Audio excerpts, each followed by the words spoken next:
नमस्कार. जुन्नर टाइम्समध्ये स्वागत आहे. मी आंबेगाव तालुक्यातील अवसरी बुद्रुक या गावामध्ये आलेलो आहे.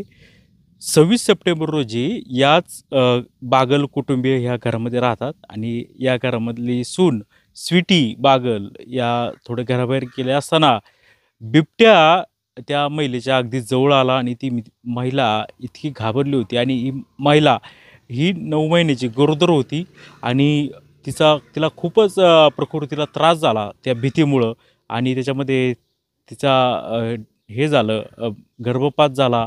तिला ससूनसारख्या पुण्याला विविध हॉस्पिटलमध्ये हलवण्यात आलं, परंतु तिने उपचाराला पूर्णपणे साथ दिली नाही. मागेच बहुतेक 5 तारखेला तिचा दुर्दैवी मृत्यू झाला आहे.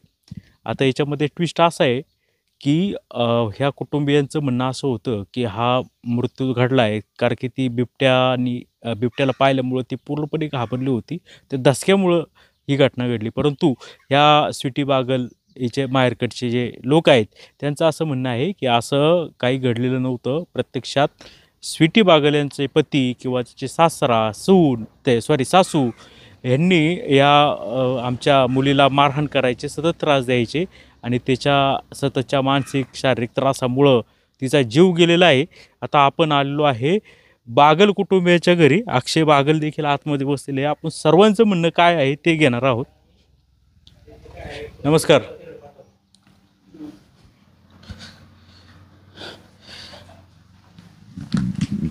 तुमचं नाव संपूर्ण सांगा. अक्षय बाळासाहेब बागल. अक्षय बाळासाहेब बागल. स्वीटी सोबत कधी लग्न झालं? 30 मे 2024 रोजी. म्हणजे आता 1 वर्ष झाले. हा, कमीत कमी 1.5 वर्ष होते. आता 1 महिना बाकी आहे अजून. कुठं माहेर कुठं होतं? तिचं माहेर इथंच अवसरीमध्ये, चौरेमाळ्याच्या पुढे हिंगे वस्ती म्हणून आहे तिथं. लग्न कसं, म्हणजे तुमचं अरेंज का? नाही, लव्ह मॅरेज. Love marriage. स्वीटीला कधीपासून ओळखायची तुम्ही? शाळेत असल्यापासूनच आमची ओळख होती. आणि मग तुम्ही ठरवलं लग्न करायचं? हो. मग घरच्यांचा काय विरोध, काय कसं?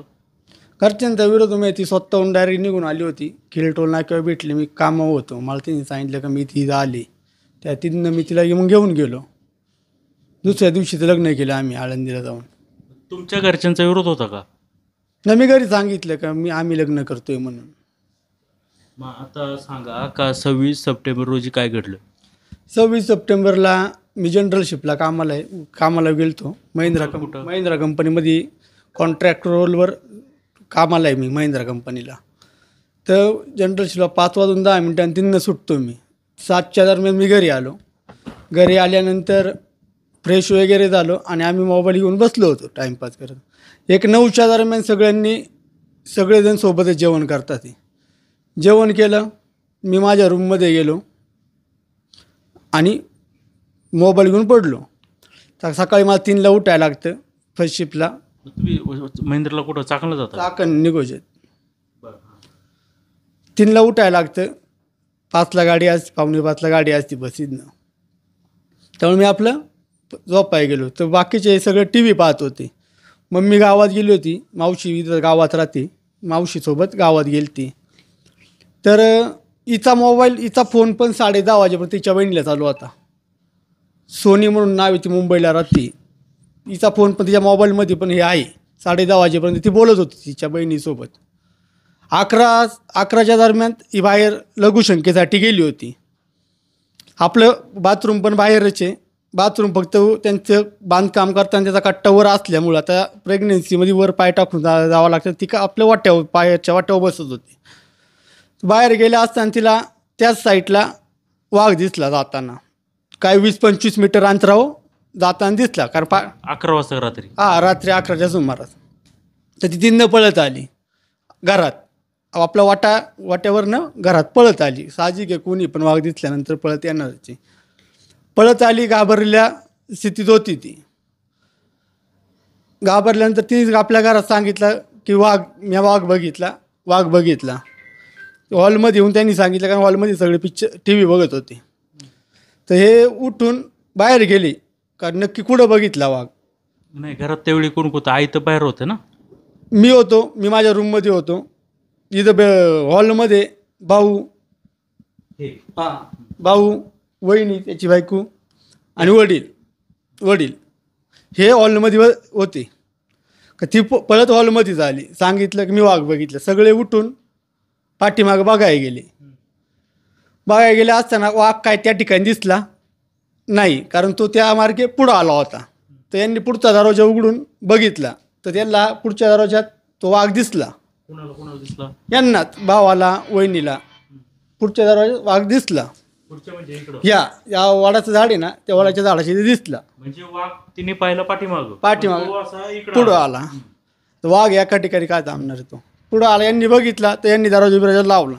त्यानंतर हिने पुढच्या घर आहे संदीप लॉनरी म्हणून, त्यांना पण फोन केला की वाघ आलेला आहे म्हणून बाहेर येऊ नका. कोणी? माझ्याच बायकोनी. हिला फोन केला. काही बारक्या पोरीला घेऊन दांड्या खेळायला गेली ती. काही इकडं गावात. हे तुमच्या कोणी? माझी बहीण आहे. सख्खी बहीण? सख्खी बहीण आहे. आणि ते कुठं राहतात? इथं पुढं राहतात ते पॉवर हाऊसच्या इथं. ते फोन केला की पुरीला घेऊन पण गावात येऊ नका, कारण पोर इकडे आमच्या गावात असते शाळेला. तिला घेऊन येऊ नका, गावात वाघ आलेला आहे. मावशीला पण फोन केला का आई मावशी गेलती ना, का आईला पाठवू नका, तिकडं थांबवा, इकडं वाघ आलेला आहे. त्यानंतर पूर्ण शांत केली. तिला चहा वगैरे केला, चहा वगैरे पिली. ती पूर्ण शांत झाली. ती भीती म्हणजे खूप भीती होती का तिच्या मनात? परिस्थिती कशी होती? नाही असं ती घाबरल्यामुळं कोणी पण साहजिक आहे, वाघ बघितलं घाबरणारच. कसं करत होती म्हणजे काय लक्षणं दिसत होती? म्हणजे थरकाप उडत होता, बोबडी उडत होती, कसं होतं? अब ती घाबरायची. मी तर रूममध्येच होतो माझ्या. तुम्ही झोपले होते? हा, मी माझ्या रूममध्ये होतो. ती हॉलमध्ये सांगितलं ना ते डायरेक्ट. हां. त्यानंतर ती माझ्याकडं झोपायला आली. 12च्या दरम्यान ती झोपायली, शांत वगैरे झाली. माझ्याकडं झोपायला, आमची रूम सेपरेट इथं पलीकडं, ती झोपायला आली तिथं. तर आम्ही निवांत झोपलो होतो. तर 1-1:30च्या सुमारास तिने उठवलं का पोट दुखतंय. एक मिनिट मी तुम्हाला थांबवतो. रात्री म्हणजे तुम्ही 9 वाजता झोपले आणि ही घटना घडली. तुम्ही झोपेतच होते का जागे झाले होते का? नाही, मी झोपत होतो. मला तिने स्वतः उठवलं. मी ती झोपाय आली ना ज्यावेळेस 12च्या दरम्यान, त्यावेळेस मला कळलं नाही झोपाय आली म्हणून. ज्यावेळेस ती आली झोपायला त्यावेळेस मी उठलो आणि मी परत ती झोपाय आली म्हणलं आपण मी पण झोपून घेतलं. तर 1-1:30च्या सुमारास तिने उठवलं का मला पोट दुखतंय, मला पोट दुखते. आणि पोट दुखते मला कोणी पण, त्यात गरोदर आहे. 9वा महिना होता ना? 9वा महिना चालू झाला होता तिला. तर पोट दुखते म्हणलं आम्ही पण उठलो. बंधूंनी फोन केला 108 नंबर ॲम्ब्युलन्सला.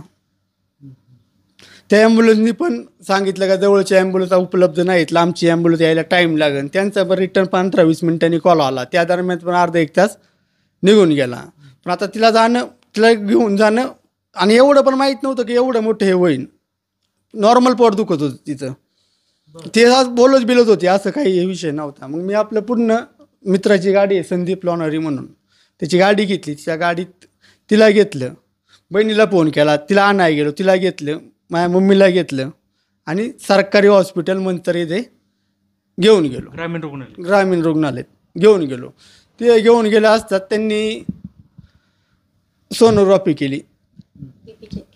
सोनोग्राफी केल्यानंतर त्यांनी आम्हाला सांगितलं की तिचा BP हाय झालेला आहे, बाळाची ठोके पण कमी लागतात. ते अशा कंडिशनमध्ये तिला फिट वगैरे येऊ शकते.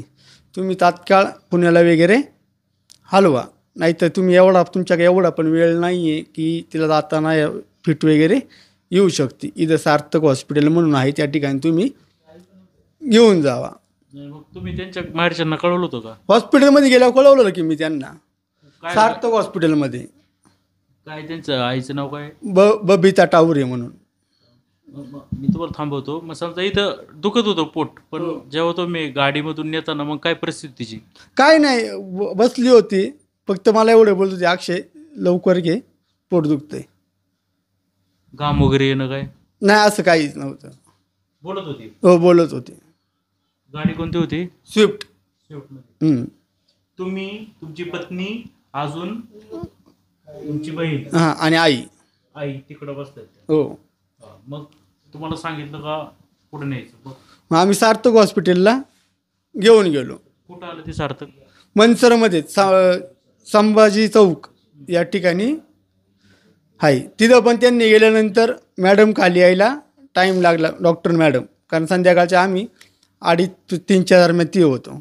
मॅडम यायला टाईम लागला. मॅडम आल्यानंतर त्यांनी पण सेम तेच सांगितलं की तिचा BP हाय झालेला आहे, बाळाचे ठोके कमी लागतात, तर इमर्जन्सीमध्ये सिझर करावं लागेल. तर त्यात त्यांनी सिझर वगैरे केलं. इमर्जन्सी सिझर करणं भागच होतं, कारण असं सांगितल्यानंतर आपण पण म्हणणार की लवकर सिझर करा म्हणून. सिझर केल्यानंतर त्यांनी बाळ आम्हाला मृत्यूच झाले असं दाखवलं. बाळ त्यांनी दाखवलं आम्हाला. आधी म्हणत होते का ठोके कमी लागत आहेत, हो, नंतर सांगितलं का डेट सांगितलं. त्यानंतर तिला वॉर्डमध्ये आणलं. तोपर्यंत तिची आई आली होती, बबिता टावरे, त्याची आई आली होती. तिची आई आल्यानंतर तिच्या आईने पण ती परिस्थिती बघितली. मी तिच्या मावशीचा पण कॉल आला होता, अनिता नारखेडे म्हणून. ते पण अनिता नारखेडे, तिचा मुलगा आकाश नारखेडे, ते डॉक्टर मांदळी याला घेऊन हॉस्पिटलला आले होते. आम्हाला परत OPD मध्ये डॉक्टरांनी बोलवल्यानंतर त्यांनी सांगितलं का तिचं ब्लडिंग थांबत नाही आहे, पेशंटचं ब्लडिंग काही थांबत नाही आहे, तर त्यासाठी आपल्याला तिचं गर्भाशयाची पिशवी काढणं भाग आहे. आता ही गोष्ट आम्ही सगळेजण एकत्र होतो. तिची मावशी होती, तिचा मावस भाऊ होता, डॉक्टर मांदळले होते, सगळे. तिची आई पण होती? तिची आई पण होती ना. तर त्यांनी आमच्या सह्या पण घेतल्या सगळ्यांच्या. त्या मावशीची सही घेतली, मावस भावाची सही घेतली, माझी सही घेतली. त्यानंतर त्यांचे ते गर्भपिशवीचं पण ऑपरेशन केलं. ऑपरेशन आता बाळ तर गेलं होतं, पण पत्नीला तरी जगवणं महत्त्वाचं होतं ना, म्हणून आम्ही ते दिली परमिशन, काढा गर्भपिशवी. गर्भपिशवी बिडल्यानंतर तिला परत आम्हाला एक 15-20 मिनिटानं परत आम्हाला आतमध्ये बोलवलं OPD मध्ये. एवढं सगळी प्रोसेस करून आम्हाला परत डॉक्टर म्हणतात आम्ही गॅरंटी घेऊ शकत नाही, तिचं ब्लडिंग काही थांबत नाही. गर्भपिशवी काढल्यानंतर पण ते म्हणतात की आम्ही गॅरंटी घेऊ शकत नाही. मग एवढे प्रयत्न केले तरी पण ते डॉक्टर म्हणतात आम्ही गॅरंटी घेऊ शकत नाही. म्हणजे आपण काय म्हणणार त्यांना. आम्हाला सांगतात की मोठ्या हॉस्पिटलमध्ये हलवा, तुम्हाला 5-6 लाख रुपये खर्च येईल. 5-6 त्याला हे पण म्हणलो आम्ही की 6 लाख रुपये घ्या, पण तुम्ही गॅरंटी द्या ना. गॅरंटीमध्ये ती नाही. मग एवढं करून आपण 5:30च्या दरम्यान 3 पेशंट हलवलं. DY पाटील पुणे इथं नेलं. तिथं पण इमर्जन्सी वॉर्डमध्ये रात्रभर पेशंट ठेवलं. तिला ICUची गरज होती. सांगा, तिला कळलं होतं का बाळाचं हे झालं? ते विचारलं तिने मला, ॲम्ब्युलन्समध्ये विचारलं बाळ कुठे, म्हणलो काचत ठेवलंय. तिला या अशा गोष्ट कसं सांगणार आहे आपण ना, बाळ गेलंय म्हणून. तिला म्हणलो काचत ठेवलंय. तिला एवढं प्रेमात सांगितलं बाळा आपली डिलिव्हरी लवकर झाली ना, म्हणली हा. मग तिचं वजन कमी आहे, म्हणलो काचत ठेवले.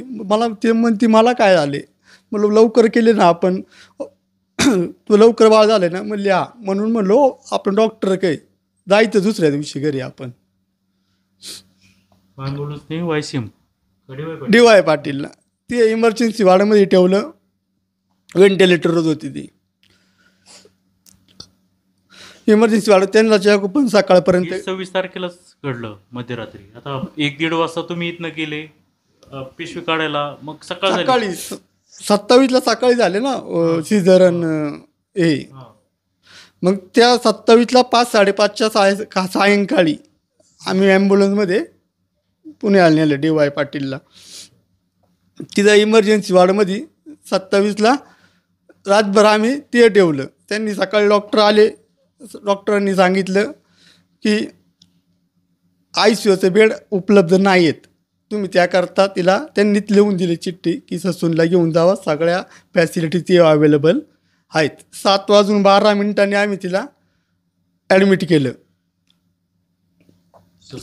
संध्याकाळी सकाळी रात्र तिथे काढली ना आपण 28 तारखेला 7:12 तिथे. DY पाटीलमध्ये काय प्राथमिक उपचार केले का नाही? केले की त्यांनी. रात्र इमर्जन्सी वॉर्डमध्ये सगळे ते उपचार चालू होते ना त्यांचे. त्यांनी ब्लडिंग पण भरलं तिथं. बोलायचे का तेव्हा? हे चालू होतं, व्हेंटिलेटर होती पण इशारे करत होते हाताने पूर्ण हाताने पूर्ण इशारे करत होती. बोलीला कळायचं. हा, बोललेलं काढायचं. ससून आल्यानंतर त्यांनी 2 दिवसात पेशंट एवढं रिकवर केलं होतं, बोलायला लागली होती ती. व्हेंटिलेटर वगैरे काढलं होतं. ती मला फक्त एकच, मला घरी घेऊन चल, मला घरी घेऊन चल म्हणायची. पण तिला अशी गोष्ट आपण सांगू पण शकत नाही ना, काय एवढं झाले तुझ्याबद्दल बाबत म्हणून. बाळ कुठे विचारायची का? विचारायची बाळा कुठे. तिला एकच काचत ठेवलं, कोण आहे बाळाकडं. मग तिला सांगायचं तुझी मम्मी आहे बाळाकडं. कधी कधी ती मम्मी ती आली का मग सांगायचं ताई आहे बाळाकडं. कारण ह्या हात धक्का देऊ शकत नव्हतो ना आपण. मला तिच्या आईला ती स्वतःहून विचारलेलं आहे का अक्षयचं तोंड एवढं पडलेलं काय. तिच्या आईने मला येऊन सांगितले बाहेर का ती अशी विचारते अक्षय तोंड पड. आता साहजिक आहे, मुलगी गेली माझी झालेली किंवा ती एवढं सिरियस आहे, मला तोंड पडलेलं असणार तरी पण मी तिला दाखवलेलं नाही कधी असं. तिच्या आईला विचारले का अक्षय तोंड एवढं पडलेलं काय. तिच्या आईने सांगितलं काय नाही असंच धावपळीमुळं. तिच्या आईने स्वतःने मला सांगितलेलं बाहेर. व्यवस्थित बोलायला लागली, रिकवर झाली. रिकवर झाली. त्यानंतर तिचा डॉक्टरांनी उपचार चालूच होते. डॉक्टरांचे उपचार चालूच होते. डायनेसिस वगैरे रोज करावं लागते. 5 वेळा डायनेसिस केली. त्यानंतर परत तिला ऑक्सिजन लेवल कमी लागायला लागली. त्यामुळे त्यांनी परत व्हेंटिलेटर सुरू केलं परत व्हेंटिलेटर. रक्तस्राव थांबला होता. रक्तस्राव थांबला होता. गेल्यावर तिकडे रक्तस्राव थांबला होता. पण लघवी होत नसल्या कारणाने डायलिसिस चालू केली.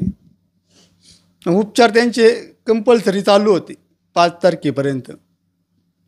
आणि 5 तारखेला सकाळी 6 वाजता त्यांनी आम्हाला सांगितलं का पेशंट आता डेड झाले म्हणून.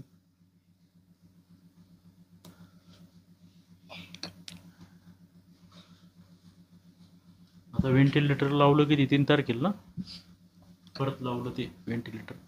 हा, 2 दिवस ते व्हेंटिलेटर त्यांनी काढलं होतं. मग 2 दिवस ते व्हेंटिलेटर लावलं. आधी तर तिला समजायचं बोललेलं, मग काहीच.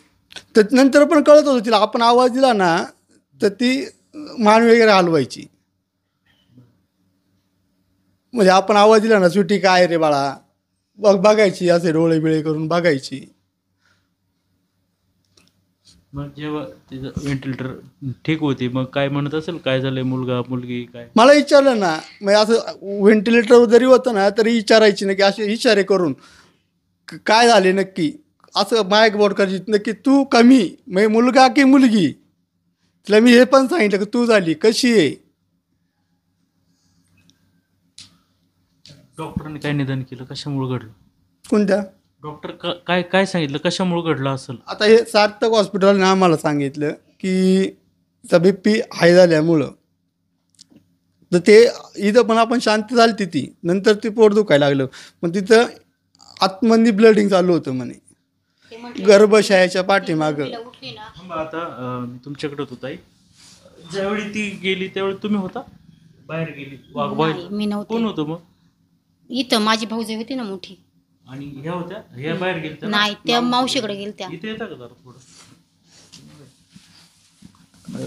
तुम्ही होतात आणि बाबा होते बरोबर.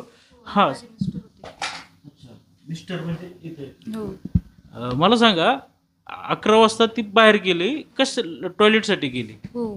काय सांगून गेली होती. नाही, तिने काही सांगितलं नाही. ती तिच्या रूम मध्येच बसलेली होती. ती तीच एकटी बाहेर गेली न सांगता.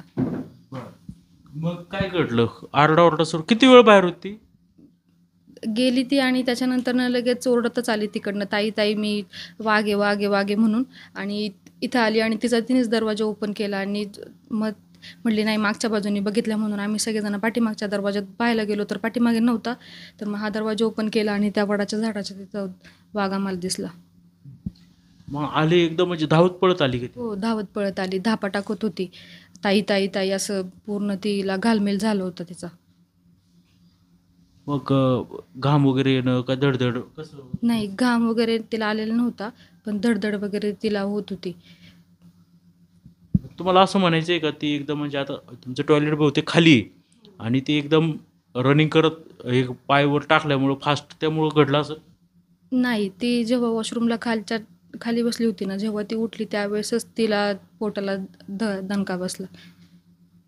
कारण की धावत पळत जरी आली तरी आपली पायरी पण छोटी, एवढा एवढा आतमध्ये ब्लडिंग नाही होऊ शकत. ती जेव्हा खाली बसलेली होती, जेव्हा वरती उभी राहिली त्या टायमिंगलाच तिला धक्का बसल्यामुळे काहीतरी प्रॉब्लेम झाला असणार आहे आतमध्ये.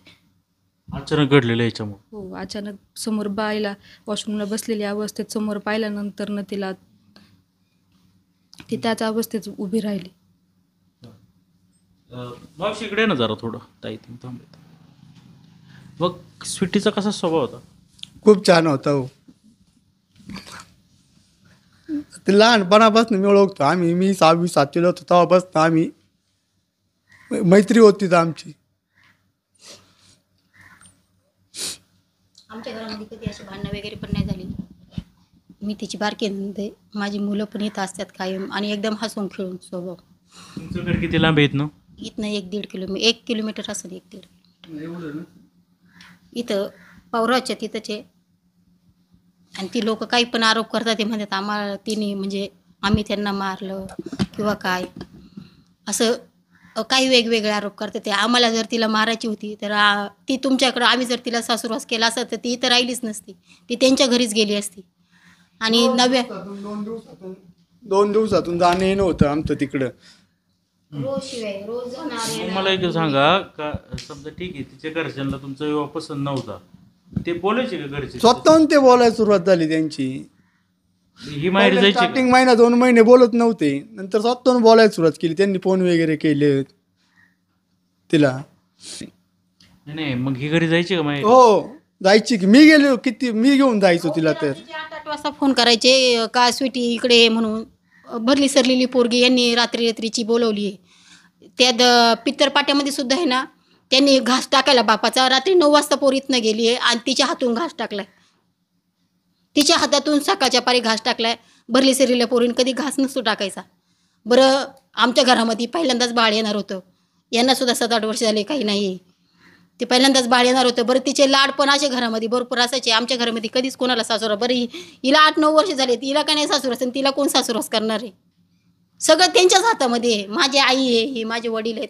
एक शब्दाने सुद्धा कधीच नाही. तुम्ही कोणाला पण विचारा, कधीच काय अशी भांडणं नाही. आमच्या पुरी एकदम फ्री आहेत अशा राहायला वगैरे. दोघं एकत्रच राहत होते का सेपरेट होतं म्हणजे तुमचं कुटुंब? एकत्रच आहे सगळे राहायला. सगळी कुणीच बाजूला नाही, सगळी एकत्र आहे. बरं कुणी कुणाचा राग रुसवा नाही की कधी कधी काहीच नाही आत्तापर्यंत. बरं तिला जर थोडंसं पहिला त्रास झाला, तिने कधीतरी फोन केलाच असता ना कुणाला तरी, किंवा त्या दिवसाचं तिचा रेकॉर्ड जरी काढलं मोबाईल तरी कळेल ना का आम्ही हे केलेलं आहे म्हणून. हां PMची रिपोर्ट करते. बरं सार्थक दवाखान्यामध्ये रेकॉर्डिंग कॅमेरे सर, तिच्यामध्ये सुद्धा कळेल ना यांची लोक काय बोलल्यात त्या टायमाला ना आज काय बोलतात.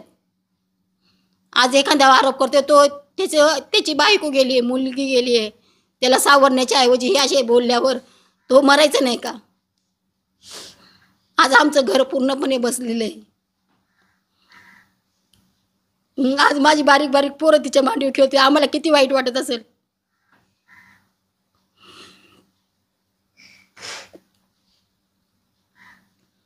बरं ती तसं नाही ना, म्हणतात दवाखान्याचं बिल आमच्याकडं ऑनलाईन डॉक्टरला ऑनलाईन भरलेले पैसे आहेत. आम्ही सोने तारण केलं ना, त्यांनी आम्हाला गोल्ड लोनचं सोने तारणचं बिल दिलेलं आहे. बिल दिल्यानंतर आम्ही ऑनलाईनच डॉक्टरला मारल्याशिवाय डॉक्टरचे निम्मे पैसे पण बाकी आहेत.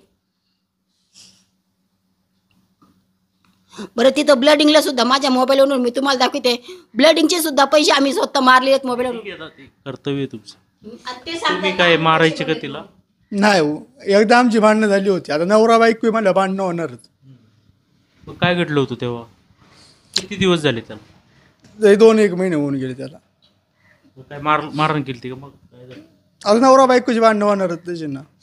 मग त्यानंतर 2 महिन्यानंतर परत नाही, काहीच नाही आमचं, कधीच नाही काही भांडणं बिंडणं, कधीच काही नाही. रुसवा फुगे? नाही अहो, एक दिवस त्याच दिवशी आम्ही लगेच बोलायला लागतोय. कारण तिला पण माझ्याशिवाय राहत नव्हतं आणि मला पण तिच्याशिवाय कधीच असंही नाही. जेवायला पण एकत्र असायची संगच, जेवायला पण दोघं एकत्र बसणार. बरं सकाळची उठली तरी एकदम गप्पा मारीत, एकदम हसून. हां पार तुम्हाला खोटं नाही सांगत, आमच्या म्हणजे घरातल्या मुली का 9 वाजता आरामशीर उठतात, असं काही नाही प्रश्न. तुम्ही तिला पण विचारू शकता. कधी म्हणजे आमच्या घरातून असा शब्द पोरींना वाईट पण जाणार नाही. आम्ही जसं तसं त्या. बरं आम्ही पण एकदम फ्री आहे, भाऊजाई ननंद असं काहीच नाही का बाबा त्यांच्यामध्ये हे का, असं कधीच वाईटपणा नाही. तुमच्यावर काय आरोप केले की त्यांनी समोरच्यांनी? त्यांनी आरोप ते म्हणले नंदनी पण मारले. मी का मारन तिला? मी तर माझ्या घरी होते आणि मी तिला का मारल? तिने असा काय गुन्हा केला होता का आम्ही तिला मारन म्हणून? तिने काय केलं होतं असं एवढं वाईट का तिला आम्ही मारून? आणि तिला मारायचीच होती तर आम्ही दवाखान्यात का नेलं असतं? आम्ही एवढं 1-1 रुपया लोकांकडून जमा करून दवाखान्याने भरला, आम्ही का भरला असता? आम्ही जीवाच्या पलीकडे तिला ठेवत होतो. अहो तुमच्या आई काय त्रास द्यायच्या का? कधीच नाही दिला. उलट मला नाही म्हणायची, मला तिथं दुखतंय बरं का, ती प्रेग्नेंट आहे, तिला मला उठवत जा सकाळी, तुला काय लागलं मला सांगत जा, तिला त्रास नको देत जाऊ. माझी आई स्वतः भांडी विणी धुणं विणं धुवायची. तुम्हाला सगळी सांगते ना इथलं, धुणी विणी भांडी माझी आई धुवायची. नको तिला पायावर नको बसायला किंवा लय वेळ उभं राहून भांड्याला बसायला. मग तिला काय बाकी काय असं शेती किती आहे तुमची? नाही शेतीत नाही इथं काही, तुम्ही असं कुठं कामाला जा? कुठंच नाही घरीच होती. घरचं काम करायचं फक्त घरचं, कुठंच कामाला नव्हतं. एकदा आम्ही चाकणला राहत होतो त्यावेळेस ती गेली होती महिंद्रा कंपनी, म्हणजे माझ्यासोबत यायची. आम्ही तिकडंच राहत होतो चाकणला. 4 महिने काढले आम्ही चाकणला. तिच्यात तिने 1-2 महिने काम केलं असं.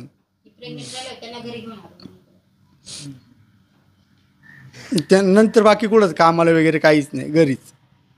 तुम्ही समजा तेव्हाच चांगलं दवाखान्यामध्ये उपचार केले असते तर मग प्राण वाचले असते. सार्थक दवाखाना, पण ते म्हणले ना की चांगला दवाखाना आहे. ते MD डॉक्टर आहेत सर. मावशी तुमचं नाव काय आहे? संगीता बाळासाहेब बागड. संगीता बाळू बागड. ये इकडे जवळ या. आता तुमच्यावर पण आरोप करतायत, काय सांगा? हे बघा, मी तर काही येत नव्हते. मला फक्त म्हणजे आई खाली येऊ नका, वाघ आलाय. मी म्हणले बरं बाळा, मग काय करू रे? म्हणते हा झोपावले तिथे, काय तुमचं इथं गुचलंय म्हणली. मी म्हणले बरं झोपन. मी तिकून आले, मला 2 वाजता ते 1-1:30ला फोन आला तिथे खाली, 1:45-2च्या दरम्यान असा. तर मला म्हणते आई माझं लय पोट दुखतंय, खा वर या तुम्ही. म्हणले बरं आले बाया. म्हणले ते वाघाचं ब्या उगा आता. म्हणली कोणाला तरी जोडीला घेऊन या. मी माझी बहीण, माझ्या बहिणीचं पोर, आम्ही तिघं इथं आलो. मग तिथं बघितलं, म्हणते अहो खरंच माझं पोट दुखते आई. म्हणले हा का बाई? मग मी तिच्या पाठीवर हात फिरावला, ह्या पूर्वी चहा दिला तिला करून, आणि आम्ही इथं कट्ट्यावर बसलो चांगलं गप्पा करत. म्हणले बाळा घाबरू नको बरं का, आपलं कंच दुखते. म्हणजे आई माझी कंबार दुखती म्हणली. म्हणले बरं चालन बाळा. म्हणले आपण जाऊ दवाखान्यात. म्हणले आता दवाखान्यात जायला मग यांनी ते ॲम्ब्युलन्सला यायला त्याला फोन केला, ते फोन काय आलं नाही. ते फोनवाला म्हणला का आम्हाला लई टाईम लागेल यायला. मग या संदीपची गाडी घेतली माझ्या पोराने. मग ते त्या गाडीमध्ये आम्ही. नाही, आता ते झालं सगळं सांगून. तुम्ही काय असं काही लोक म्हणतात का तुम्हीच मारहाण केली, सतत मारायचे? आई शपथ घेऊन सांगते, मी तिला हात सुद्धा लावला नाही. मी तिची कपडे धुवायची साहेब, मी तिला आंघोळीला पाणी उतरून द्यायची. पोर गरवार आहे म्हणून 8-9 वाजता पोरीला मी जेवायला घालायची. म्हणजे बाई जेवून घे, आणि माझं नाव काही डाबर करते म्हणे. मला नाहीच म्हणत. मी मारलं नाही तिला अजिबात, का वास नाही तिला, धक्का सुद्धा नाही लावला बघा. उलट ती चालली का मी म्हणजे थांब बाळा, मी पाणी उतरून देते बरं का, तू पाणी नको घेऊ उतरून. आम्ही झोपेत असतो तेव्हा त्यांचा स्वयंपाक रेडी असायचा. टी व्ही बघत जेवायच्या, आणि जेवून बिवून झालं का माझी आई तुम्ही दमले, आता तुम्ही इथं बसा बरं, थोड्या वेळा आम्ही करतो थोडं. तिला स्वतःला तर स्वयंपाक पण येत नव्हता करायला. तिला स्वतःला स्वयंपाक पण येत नव्हता. आम्ही दोघेच स्वयंपाक करायचो. तिला अख्खी पूर्ण लग्न झाल्यापासून तर मला आठवत नाही तिने कधी कोणती भाजी बनवली आहे सगळ्यांसाठी आणि काही केले, आणि आम्ही कशाला तिला त्रास देऊ. तिचं स्वयंपाक कोण बनवायचं? आमच्या सगळ्यांचा एकत्र स्वयंपाक असायचा. आम्ही एकत्र. तुम्ही बनवायचे? हो. समजा तिला काय लाडायची म्हणून तिला येत नसेल म्हणून तुम्ही काय टोमणे विरायची ताई हिच्यात काय टाकी द्या, आई हिच्यात काय टाकी द्या, विचारची म्हणजे बाळा एवढंच टाकी द्या तेवढंच. मी आता उद्या करीन बरं का ताई भाजी. म्हणजे हा अशी म्हणजे कर बा, उद्या तू कर भाजी, आणि मी भाकरी करते ताई, तुम्ही फक्त भाजा. मग शी भाजायची ती भाकरी करायची.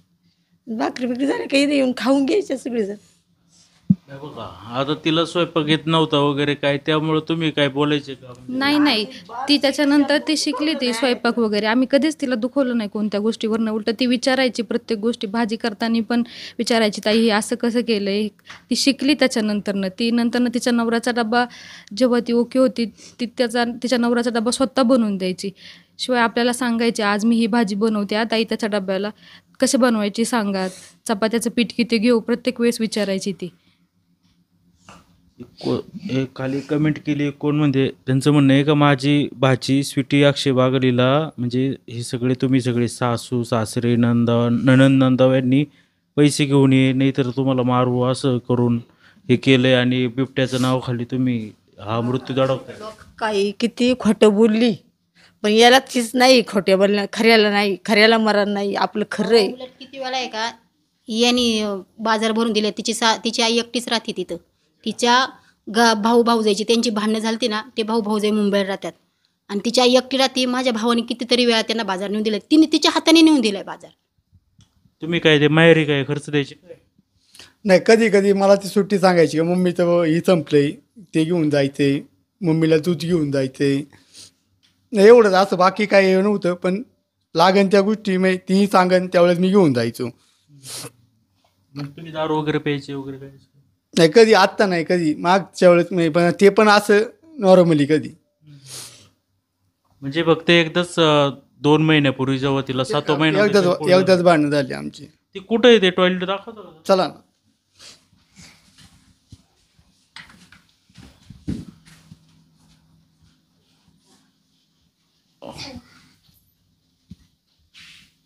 घरामध्ये नाही का टॉयलेट? बाहेर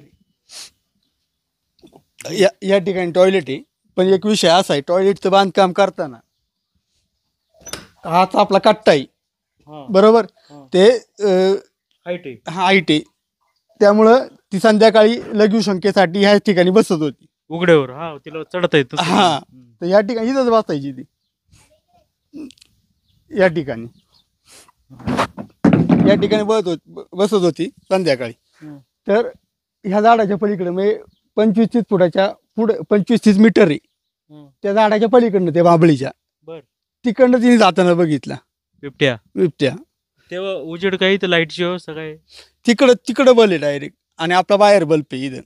एवढं अंधारात पण तिला जाणवलं बिबट्या आहे म्हणून? हा, बल्ब आहे ना इथं आपला. हा हा, इथं आहे बिबट्या. हा, हम्म.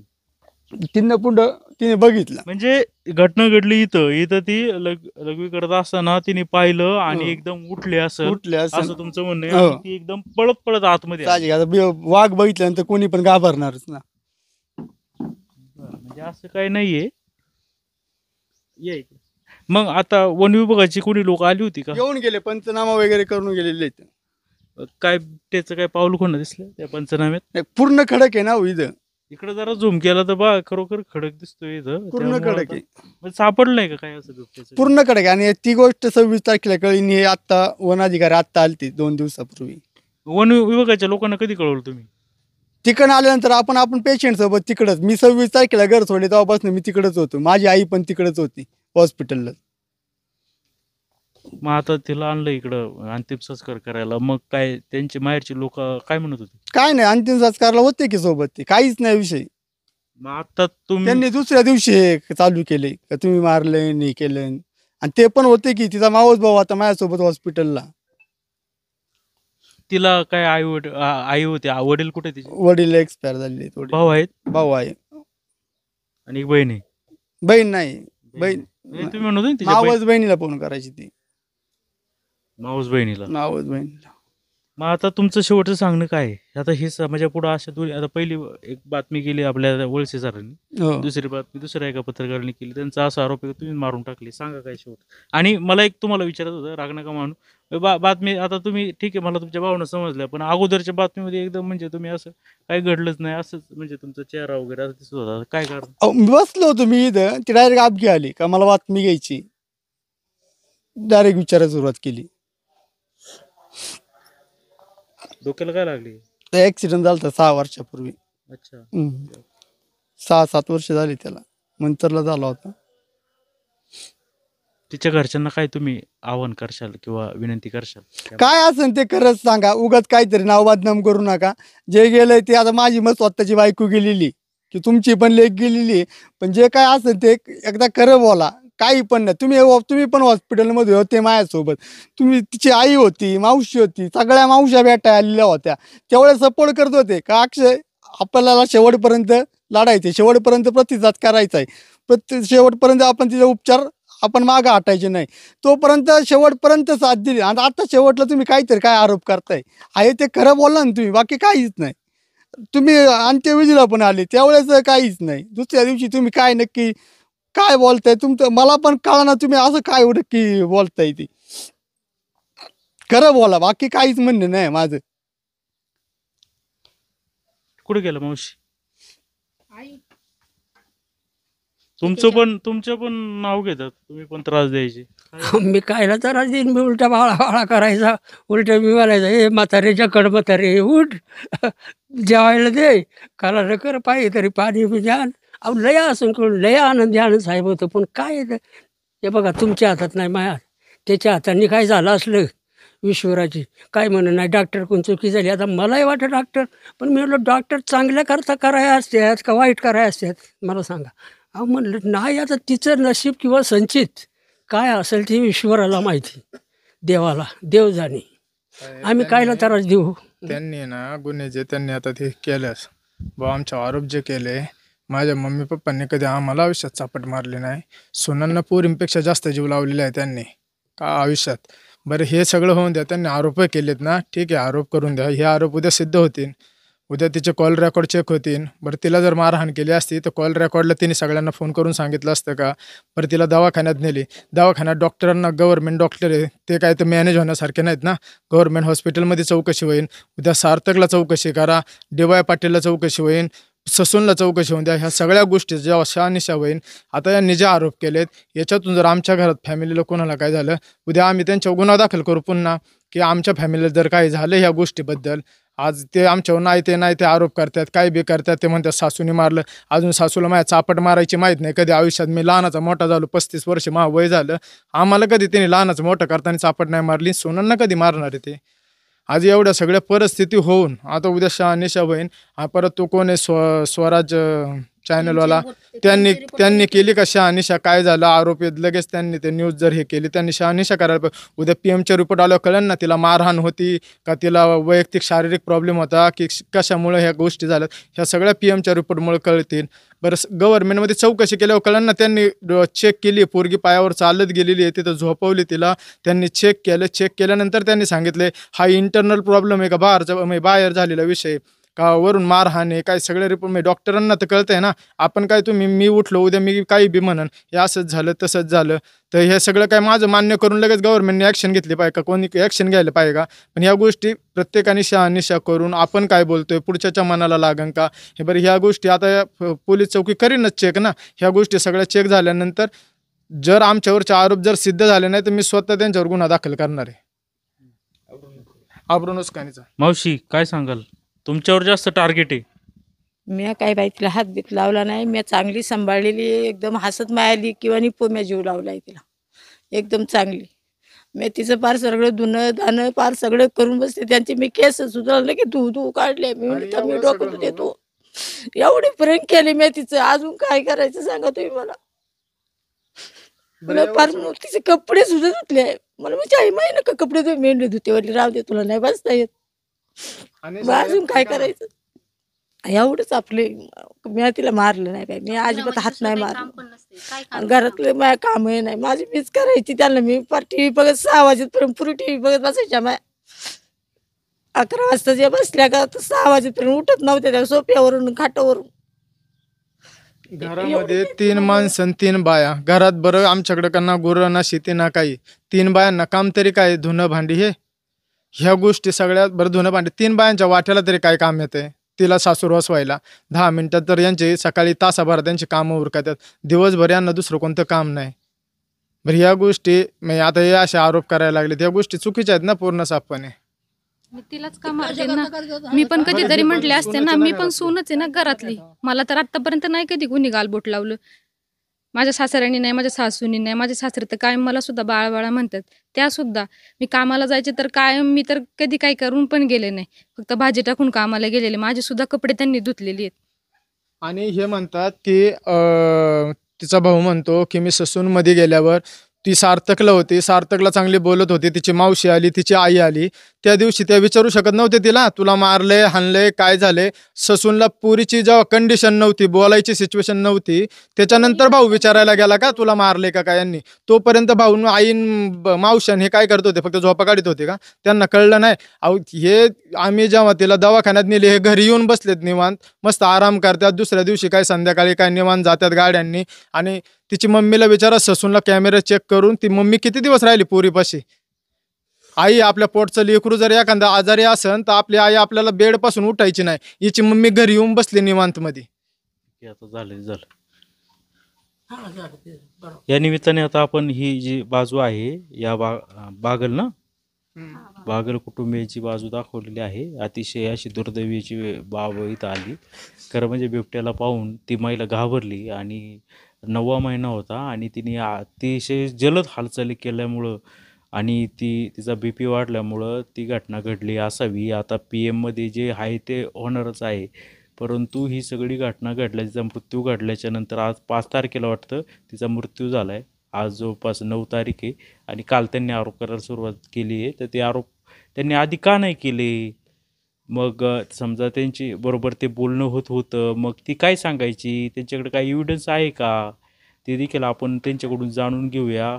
जेणेकरून ही घटना दुर्दैवीच आहे, परंतु याच्यामध्ये समजा आरोप प्रत्यारोप वगैरे करून एखाद्या कुटुंबाची बदनामी होऊ नये. बदनामी झाली तर कायमस्वरूपी ते कुटुंब खचल आणि परत कधीच ते उभार घेऊ शकणार नाही. आता आपण त्या काय आडनाव आहे त्यांचं, त्या माहेरचं, टावरे कुटुंबियाची देखील भेट घेऊ. नक्की त्यांचं काय म्हणणं आहे याच्यावर, त्यांच्याकडे काही पुरावा आहे का, याला मारझोड किंवा याचा छळ होतो याचा काही. कारण ही लोक सांगतात का आम्ही कोणतीच मागणी केली नाही पैशाची किंवा तिला कधीच मारहाण किंवा काय हे असं केलं नाही. नवरा फक्त 2 महिन्यापूर्वी थोडंफार घडलं होतं, पण नंतर त्याच रात्रीभर ते व्यवस्थित झाले. पाहूया आता त्या काय म्हणतात. आणि ही बाईट पाहिल्याच्यानंतर तुम्हाला काय वाटतं, हे खरंच दोषी आहेत का, यांच्यावर खोटे आरोप केले जातात, हे तुम्ही ते कमेंटमध्ये लिहा. तिला छळ होत असता तर त्यांनी तेव्हाच तिला डिलिव्हरीला तिकडे नेली असती ना. बरं त्यांनी नाही काही तर माणसांना आणून तरी सांगितलं असतं ना.